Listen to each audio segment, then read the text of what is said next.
guys! I'm Denise Avila. I am a stage 4 breast cancer patient. Today was my cycle 1 of chemotherapy and targeted drug called Fesco.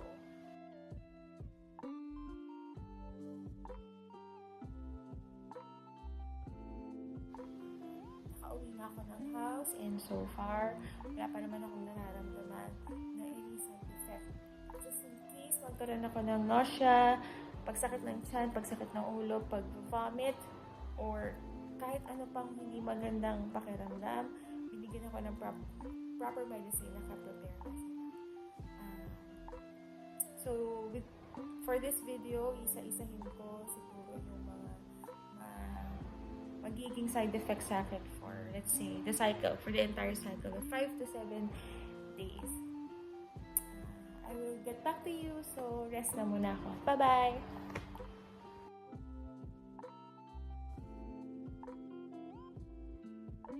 Hello! Cycle 1, day 2 of my chemotherapy. Na-experience ko nung madaling araw, nag-chills ako, tapos sumakit yung mga buto-buto ko. And then sumakit yung tiyan ko, super sakit. Pero kinaya naman siya ng paracetamol and nag-tramadol ako kasi sobrang sakit na. Hindi na kinaya ng antacid. Pero around 4 a.m. naging okay na. Yun lang. So far, nagising naman ako 6 a.m. I feel good. Nakakain ako ng good breakfast. I ate champurrado, eggs, sweet bread. Yan. Tapos fruits. Ngayon, I have fruits. So, pinainom ako ng anti-nausea, anti-vomiting, and antacid for this morning. And of course, yung mga gamot ko for my liver. Kasi yung metastasis pumunta sa liver ko. Pero I'm still praying na hindi ako masyado magkaroon ng side effect for today. So, I'll keep you updated. Bye-bye! Good morning! It's day 3 of my chemo cycle 1. So, ano mga na-experience ko? Okay! Kanina, last night, halos wala. Kaninang morning, very slight pain lang sa headache, pero nawala din agad. And then this morning, nilagyan na ako ng subcutaneous injectable for pangpataas ng WBC. Ang binigay sa akin yung long term. So, hopefully, in the next coming days, mag-work yung WBC ngayon. Tapos, yun, hindi na pala ako bibigyan ng pre-medications unlike 2 days ago. Meron akong iniinom for anti-vomiting in the morning and para sa sakit ng sikmura, both morning and night. Pero today will be my last day and then tomorrow, wala nang ganon, as per need na lang. So, let's see. I will keep you updated tomorrow for day 4, 5, and 6. God bless. Bye-bye!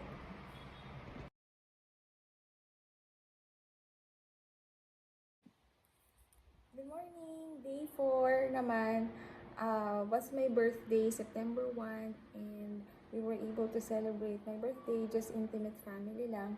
At least nakita ko yung mga kids ko and yung pamangkin ko. Ano lang naramdaman ko, nung pagising ko, I had slight headache. Yun lang. Tapos all throughout the day, very energetic ako. Most probably because my family members are here, so I was very excited na makita sila. Mahug ko, mahalikan ko yung mga anak ko. And then, nung umuwi na sila sa bahay nila, parang yun, napagod lang ako. And then, pinahinga ko siya.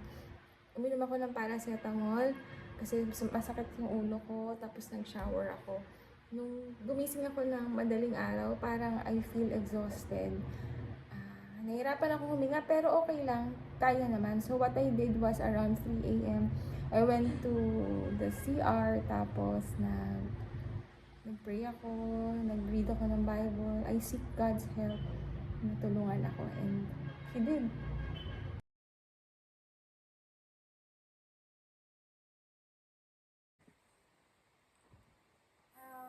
Day 5, tsaka day 6 ko ngayon. So, sobrang sama ng pakiramdam ko. Masakit yung likod ko. Sakit ng ulo ko. Yung panlasa ko nag-iba. Pero kain pa rin ako ng kain. Oh, feeling ko ang tumataba nga ako. Sobrang kakakain ko. I'm doing my best to fight. I hope tomorrow will be a better day.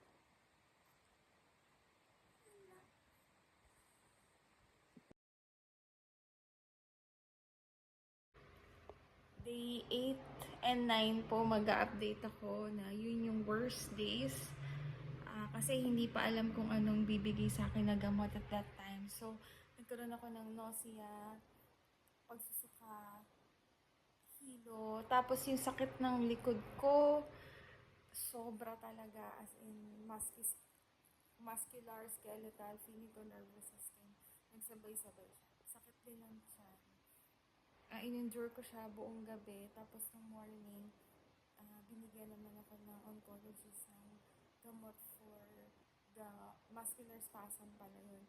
Sobrang tindi. Pero, nung nabigyan ako ng gamot, nawala din agad. Yun. Tapos, the whole day, nagsusuka lang ako. Ngayon, I feel just tired na lang. Recovering na ako.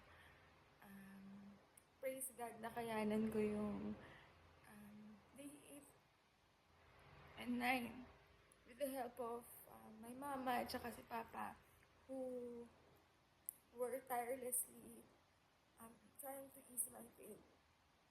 And of course, yung husband ko has been praying at home. And I was praying to God the whole time. Ngayon, nakikilala na ng katawan ko. And hopefully sa cycle 2, we will be ready for the battle. Alam na namin kung anong gamot ang ibibigay every time I feel those symptoms. Pero kaya. By God's grace. Kaya.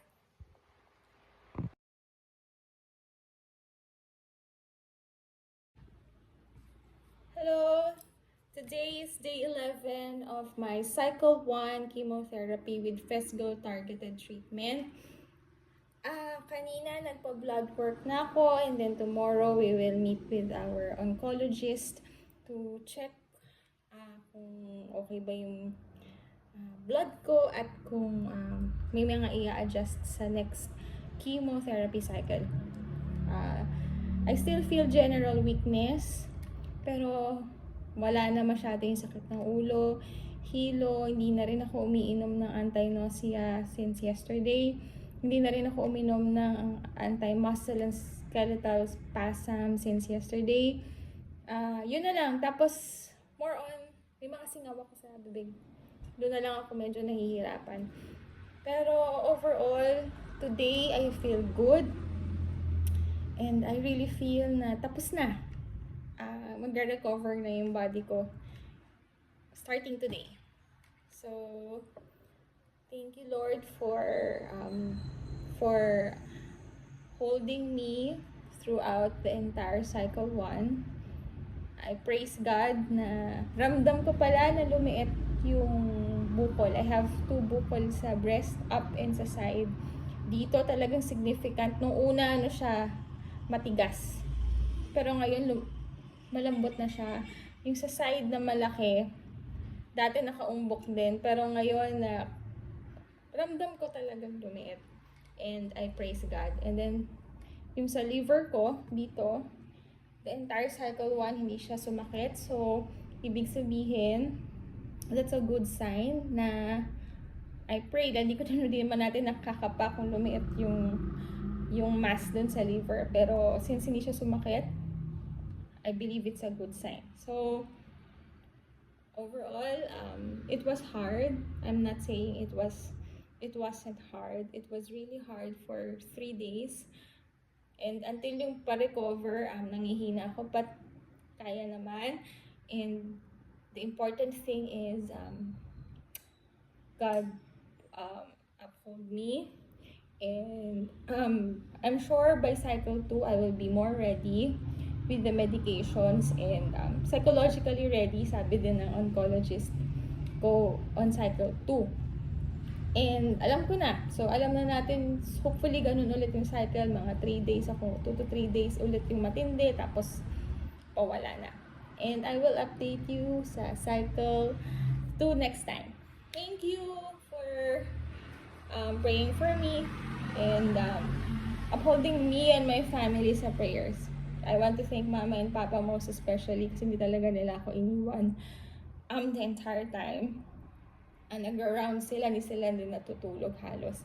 I want to also thank my husband for praying at home, taking care of the 3 kids, and taking most of the work. Kasi hindi na rin ako nag-work.